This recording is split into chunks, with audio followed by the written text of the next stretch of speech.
Welcome to the Genius Factory. Enjoy the video. In this video, I will explain how to make brick chili. First, let's get all our ingredients ready for a smooth cooking process. You'll need about 1.5 pounds of ground meat, either beef or turkey, for a hearty base. Don't forget to finely chop 1 large onion and 2 cloves of garlic.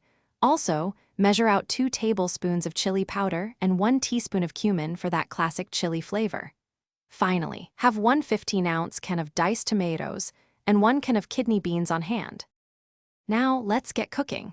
Start by browning your ground meat in a large pot over medium heat until it's fully cooked through.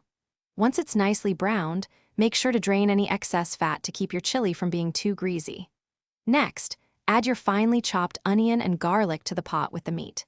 Sauté these aromatics for about 5 minutes, or until they become wonderfully softened and fragrant, building a great flavor foundation.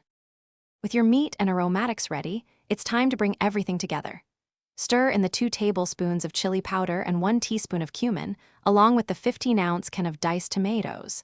Next, add the kidney beans. You can rinse them first if you prefer. Pour in about 1 cup of beef broth or water to create a rich sauce. Bring the mixture to a gentle simmer, then reduce the heat and let it cook for at least 30 minutes, allowing the flavors to meld beautifully. Your delicious brick chili is almost ready to enjoy. Before serving, give it a taste and adjust any seasonings like salt or pepper to your liking. For a perfect finish, garnish each bowl with your favorite toppings, such as shredded cheddar cheese, a dollop of sour cream, or some fresh green onions. Serve your hot, hearty chili with a side of warm cornbread or crispy crackers. This comforting meal is perfect for any occasion, and you've made it yourself. Thanks for watching. If you found this helpful, don't forget to like and subscribe.